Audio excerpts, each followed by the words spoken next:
Olá, pessoal! Nessa aula, nós vamos falar sobre os tipos de solo.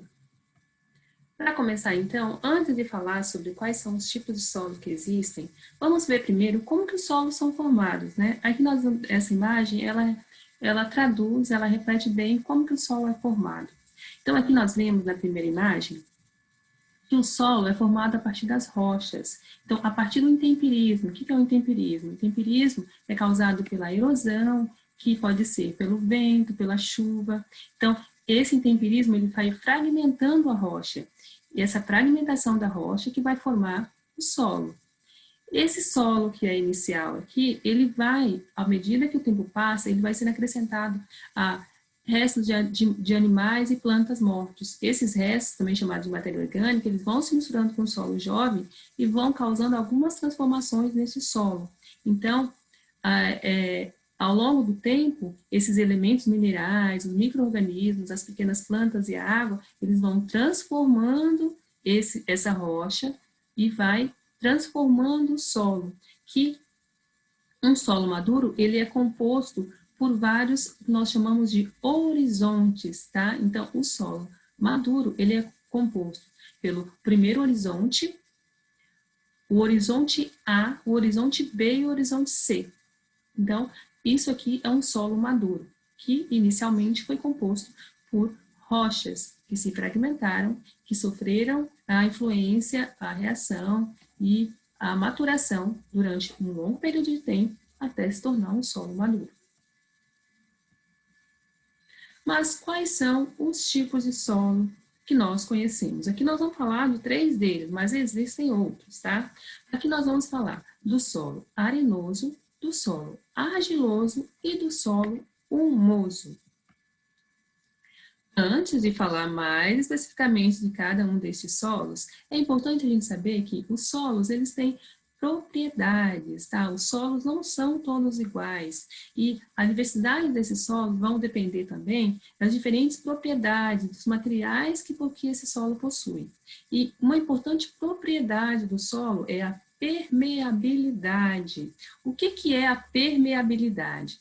A permeabilidade, na verdade, é a capacidade que esse solo tem de reter, de deixar passar ou não a água, tá? Então, é a menor ou maior capacidade que os solos têm de se deixarem atravessar pela água.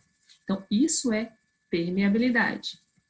Então, de acordo com a permeabilidade e outras propriedades, outras características que os solos possuem, nós podemos classificá-los como solo arenoso.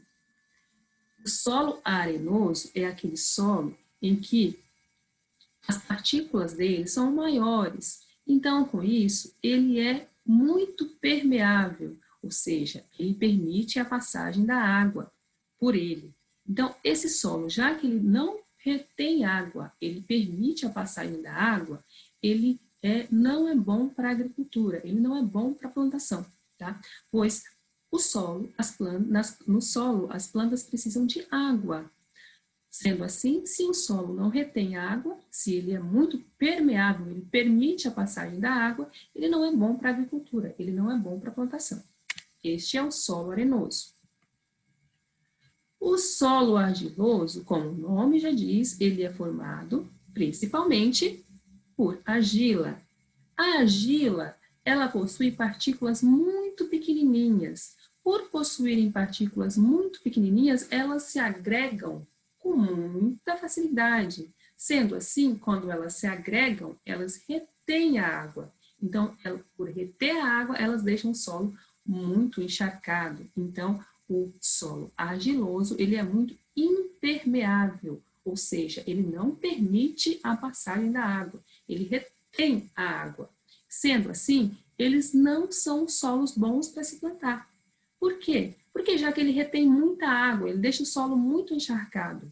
As plantas, elas precisam de água na medida certa. Elas não podem ficar em algumas delas, algumas plantas não gostam de solos muito encharcados. Sendo assim, esses solos não são bons para plantação, não são bons para a agricultura da maioria das espécies de plantas, tá? E sendo assim também, quando seca, esses solos abrem fendas, tá? Como está mostrando aqui na figura. E, por fim, nós chegamos ao solo humoso, que é também conhecido como terra preta. Este solo apresenta uma grande quantidade de humus. Esse humus ele é composto por seres vivos em decomposição, outros organismos vivos, água e ar. Esse solo é muito arejado. Tá? Por que ele é muito arejado?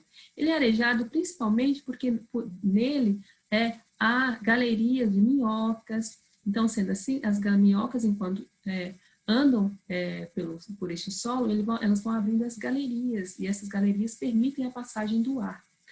Esse solo, então, ele é muito permeável. Aliás, não é muito permeável, desculpe. Ele é permeável na medida certa. Ele deixa passar uma quantidade certa, uma quantidade ótima de água. Sendo assim, ele é muito bom para a plantação. Porque, além de ser um solo permeável, ele é arejado e ele também é rico em sais minerais que são necessários às plantas, tá? Então, se nós formos parar para pensar qual destes solos que nós falamos aqui é melhor para a plantação, é o solo humoso, tá? Um exemplo aqui, se nós fôssemos pensar que eu quero brincar, nós queremos brincar e nós vamos sair para brincar em um dia de chuva. Nós temos um campo que é arenoso, um campo que é argiloso e outro que é humoso. Em qual deles seria melhor para nós brincarmos? Qual deles vai reter mais água? Qual deles que vai formar mais lama? Qual deles não vai formar lama? Nós paramos para pensar, o solo arenoso é aquele que seria ideal para a gente brincar nesse dia, porque ele vai absorver completamente a água e não vai formar lama. Enquanto o solo que formaria mais lama é o solo argiloso, porque ele é muito impermeável, ele retém muita água e forma mais lama, ok? Então, por hoje é só. Essa aula é muito curtinha mesmo, era só para falar dos tipos de solo. Então, nos vemos na próxima